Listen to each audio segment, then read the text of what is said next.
3 Ocak 2026 sabahı son yılların en ilginç operasyonuna şahit olduk. Venezuela'nın başkenti vuruldu. ABD özel kuvvetleri tarafından nokta operasyon düzenlendi ve devlet başkanı Maduro en korunaklı olduğu düşünülen konutundan kaçırıldı. Bir devletin başkanını, yani en tepedeki ismini tam 30 dakikalık bir operasyonla esir aldılar. Bu görüntüler yayıldığı anda herkesin aklında da aynı soru belirdi. Bunu yapabildilerse başkasına da yapabilirler mi? Ve bizim için asıl kritik soru şuydu: Türkiye'ye karşı böyle bir operasyon mümkün mü? Bu konuda çok soru geldi. O yüzden bugün Aura Sebilon sponsorluğunda hızlıca bu soruyu cevaplıyoruz. Türkiye'nin lider su arıtma markası Aura Sebilon Unique sunar. Venezuela'da operasyonun başarısının temelinde tek bir şey vardı: sürpriz. Hava savunması ne olduğunu anlayana kadar süreç tamamlandı.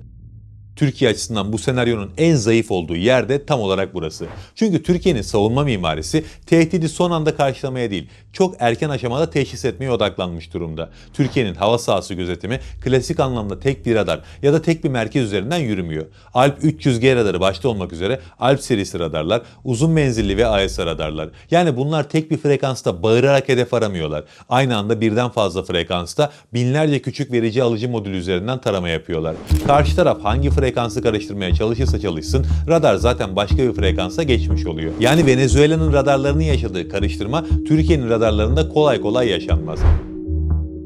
Bir de bu tip radarların en önemli avantajlarından biri de düşük görünürlüklü hedeflere karşı etkin olmaları. Stealth olarak adlandırılan uçaklar ya da İHA'lar tamamen görünmez değiller. Sadece klasik radarlar için gerçekten zor hedefler. Alp 300G gibi AESA radarlarsa bu hedefleri farklı bantlarda ve farklı açılardan izleyerek iz üretebiliyorlar. Yani Venezuela'daki gibi kim geldi, nereden geldi sorusu Türkiye'de çok erken cevaplanır. Buna somut bir örnek vermek gerekirse İsrail'in Katar'a yaptığı saldırıyı hatırlayın. Türkiye, İsrail'in uçaklarını erkenden tespit ettiği için haber verdi ve saldırıda kimsenin burnu kanamadı. Yani Türkiye'nin bu konuda yetenekleri gerçekten çok üst düzey. Hatta anlatılandan daha fazlası da var.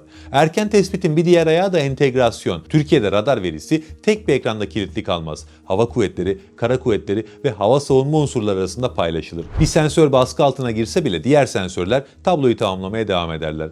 Bu yine Venezuela'da olmayan bir dayanıklılık katmanı. Elektronik harp tarafında ise tablo daha da kritik. Venezuela'da elektronik harp tek yönlü işledi. ABD karıştırdı, karşı taraf izledi. Türkiye'de bu denklem çift yönlü işler.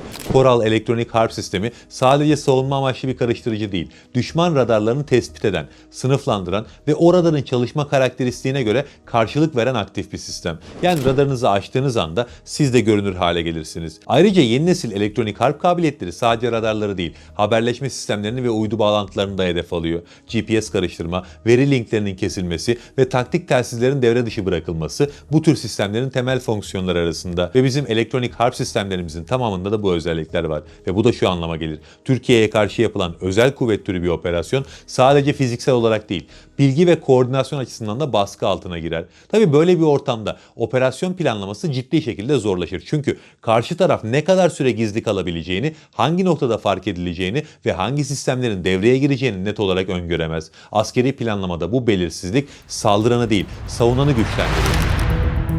Özetle Venezuela'da işe yarayan ilk adım, yani fark edilmeden yaklaşma, Türkiye'de büyük ölçüde geçersiz. Operasyon daha sınır hattına gelmeden deşifre edilir, izlenir ve karşı tedbirler devreye sokulur. Sürpriz kaybolduğunda ise bu tarz operasyonlar askeri literatürde yüksek riskli ve düşük başarı ihtimalli kategorisine girer. Şimdi de varsayımı bir adım ileri taşıyalım. Diyelim ki tüm bu erken teşhise rağmen karşı taraf ilerlemekten vazgeçmedi. O noktada şu soruyla yüzleşmek zorunda kalırlar: Türk hava sahasında gerçekten güvenli bir alan var mı?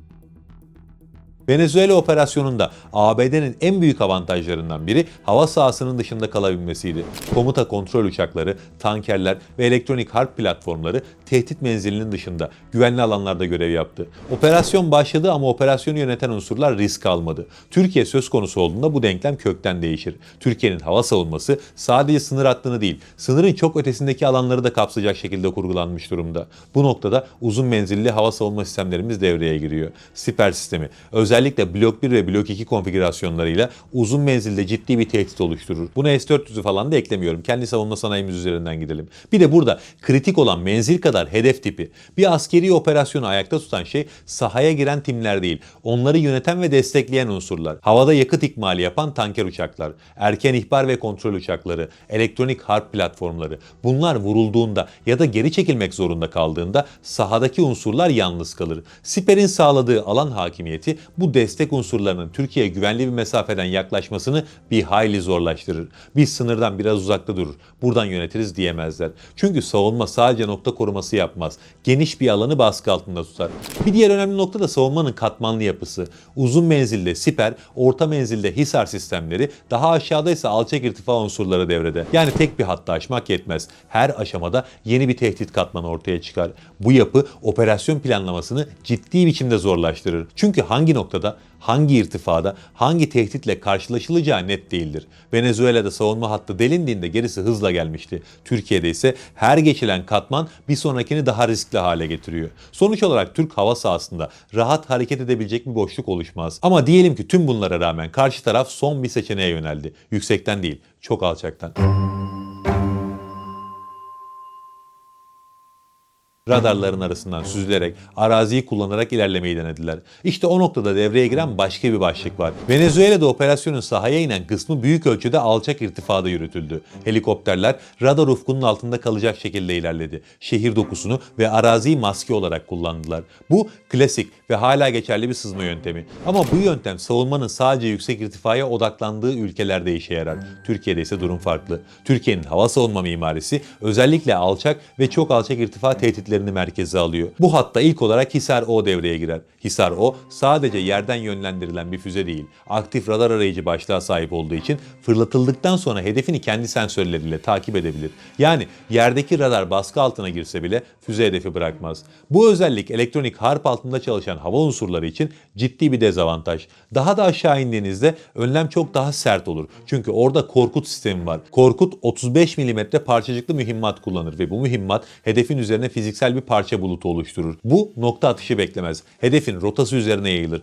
ve geçişi fiziksel olarak imkansız hale getirir. Tüm bunların yanında burada önemli olan şu, hatta belki de en önemlisi. Bu sistemler tek tek değil, ağ halinde çalışır. Yani bir helikopter ya da alçaktan uçan bir hava aracı sadece bir bataryanın değil, birden fazla sensör ve silahın kapsama alanına girer. Venezuela'da helikopterler şehir içinde nispeten serbest hareket edebildi. Türkiye'de ise benzer bir uçuş profili çok kısa sürede tespit edilir ve angajman hattına girer. Özetle Venezuela'da işe yarayan şehir içine sessizce girme yöntemi Türkiye'de büyük ihtimalle ilk kilometrelerde durdurulur. Savunmanın bu katmanı geçilemediğinde ise operasyon daha sahaya inmeden çözülmeye başlar. Şimdi tabloyu biraz daha genişletelim. Fiziksel savunmayı konuştuk. Peki ya işin görünmeyen tarafı, yani elektronik harp, haberleşme ve koordinasyon meselesi? Çünkü modern operasyonlar sadece mermiyle değil, veriyle de yürütülür. Venezuela operasyonunun bel kemiği elektronik harptı. Radarlar susturuldu, haberleşme kesildi ve sahadaki birlikler ne olup bittiğini anlamaya çalışırken süreç tamamlandı. Bu nedenle çoğu kişi şu sonuca vardı: ABD elektronik harpte rakipsiz. Ama burada şunu unutmamak lazım: elektronik harp karşılık verilmeyen ortamlarda mutlak üstünlük sağlar. Türkiye'de ise karşılık var. Türkiye'nin elektronik harp mimarisi pasif savunmadan ziyade aktif karşı tedbir anlayışı üzerine kurulu. Koral elektronik harp sistemi bunun en somut örneği. Koral sadece gelen sinyali karıştıran bir sistem değil. Önce karşı taraftaki radarın ve haberleşme sisteminin yerini tespit eder. Hangi frekansta nasıl çalıştığını analiz eder. Ardından ona özgü bir karşılık üretir. Bu şu anlama gelir: karşı taraf radarını açtığı anda kendisi de hedef haline gelir. Yani elektronik harp burada tek yönlü bir görünmezlik pelerini sağlamaz. Aksine aktif kullanılan her sistem iz bırakır. Bu izlerde hem hava savunma unsurlarına hem de hava kuvvetlerine hedef bilgisi üretir. Elektronik harbin bir diğer boyutu da haberleşme. Özel kuvvet operasyonları sürekli ve güvenli iletişim ister. Uydu bağlantıları, veri linkleri, taktik telsizler, bunların herhangi birinin devre dışı kalması operasyonun ritmini bozar. Türkiye'nin bu alandaki kabiliyeti sadece karıştırma değil, bastırma ve yanıltmayı da içerir. Yani karşı taraf konuştuğunu zannederken yanlış bilgi alabilir ya da hiç kimseyle konuşamaz. Bir diğer önemli yetenek de GPS karıştırma. Askeri operasyonlar GPS'e büyük ölçüde bağımlı. GPS sinyali kesildiğinde ya da yanıltıldığında harekat planları bozulur, iniş noktaları sapar ve zamanlama çöker. Bu özellikle gece operasyonlarında ciddi bir risk oluşturur. İşte tüm bu yetenekleri göz önünde bulundurursak şu çıkarımı kolayca yapabiliriz. Venezuela'da elektronik harp operasyonu açan anahtar oldu. Türkiye'de ise aynı anahtar kilidi açmak yerine kilidi daha da sıkılaştırır. Şimdi işin bir başka boyutuna geçelim. Diyelim ki elektronik baskıya rağmen sahaya bir şekilde girildi. Peki havada üstünlük kimde olur? Çünkü havada üstünlüğü olmayan bir gücün yerde başarılı olması mümkün değildir. Özellikle savunma değil saldırı pozisyonundaysa. Hava üstünlüğü konusu Türkiye açısından bu senaryodaki en hassas başlıklardan biri. Çünkü açık konuşmak gerekirse Türkiye şu anda bir geçiş döneminde. Kendi 5. nesil savaş uçağını geliştiriyor. İnsansız muharip uçaklara yatırım yapıyor. Ama bu projelerin tamamı henüz nihai ve tam olgunluk seviyesinde değil. Milli Muharip Uçak Kaan, Türkiye'nin gelecekteki hava gücünün omurgası olarak tasarlandı. Ama bugün itibariyle Kaan hala geliştirme ve test sürecinde. Bu Kaan yokmuş gibi davranmak gerektiği anlamına gelmez ama onu bugünün mutlak çözümü gibi sunmak da gerçekçi olmaz. Operasyonel anlamda yükü hala mevcut filolar taşıyor. Aynı durum insansız muharip uçaklar için de geçerli. Bayraktar Kızıl Elma ve Anka 3 gelecek açısından çok önemli projeler. Ama bunlar da henüz sınırlı sayıda, sınırlı görev profilleriyle test edilen platformlar. Yani her sorunu çözen bir noktada değiller. Bu da hava üstünlüğü tartışmasını daha dengeli şekilde ele almamızı gerektiriyor. Peki bu tablo Türkiye'yi hava sahasında savunmasız mı yapıyor? Hayır. Çünkü burada kritik olan şey mutlak hava üstünlüğü değil. Hava sahasını saldırgan için kabul edilemez derecede tehlikeli hale getirmek. Türkiye'nin hali hazırda elindeki F-16 filoları özellikle özgür modernizasyonu ile birlikte ciddi bir ağ merkezli harp kabiliyetine sahip. Bu uçaklar yer radarları, erken uyarı sistemleri ve hava savunma unsurlarıyla entegre çalışabiliyor. Yani tek başına bir it dalaşı senaryosu değil. Bütünleşik bir savunma yapısı söz konusu. Bu da şu anlama geliyor. Karşı taraf biz hava üstünlüğünü alırız. Sonra sahaya ineriz rahatlığında hareket edemez. Çünkü hava sahasında kalmak bile riskli. Özetle evet, Türkiye'nin hava gücü dönüşüm sürecinde ve bu bir zayıflık olarak görülebilir. Ama bu zayıflık Venezuela'daki gibi bir boşluk anlamına gelmez. Tabi yine de savunmayı bu noktadan öncesine tutmakta fayda var. Çünkü bu konu şu an için hala Türkiye'nin yumuşak karnı. Son olarak da Türkiye'nin elinin en güçlü olduğu kısma gelelim. Yani istihbarat, karşı istihbarat ve iç güvenlik boyutu. Venezuela'da yaşananları sadece askeri bir baskın olarak okumak eksik olur. Asıl belirleyici olan operasyon başlamadan çok önce sahaya yerleşilmiş olmasıydı. Maduro'nun günlük rutini, koruma düzeni, bina içi hareketleri ve zayıf halkalar aylar öncesinden analiz edilmişti. Bu tür çalışmalara yaşam deseni analizi denir ve modern operasyonların temelini oluşturur. Bu noktada kritik soru şu: aynı hazırlık Türkiye'de ne ölçüde mümkün olur? Türkiye son yıllarda karşı istihbarat kapasitesini ciddi biçimde arttırdı. Burada mesele sadece bilgi toplamak değil, yabancı servislerin faaliyet alanını daraltmak, manevra kabiliyetini sınırlamak ve risklerini arttırmak. Yani operasyon yapan tarafın rahatça yerleşebileceği bir alan bırakmamak. Türkiye'de güvenlik mimarisi tek bir kuruma dayalı değil. Askeri, sivil ve siber boyutlar iç içe. Kritik tesisler, siyasi merkezler ve askeri yapılar sadece fiziki güvenlikte değil,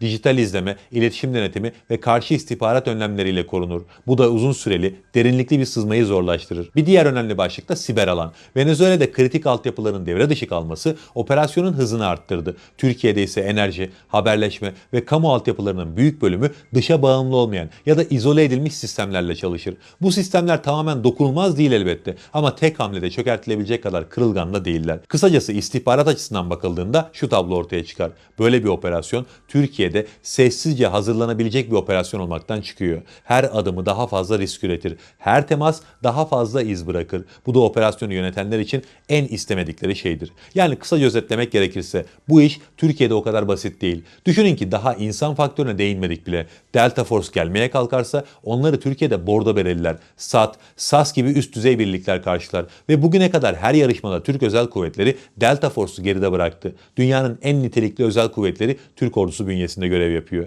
Haliyle burada işler Maduro'nun yakın korumalarını etkisiz hale getirmeye benzemez. Allah'a emanet olun. Türkiye'nin lider su arıtma markası Aura Sebilon Unique sundu.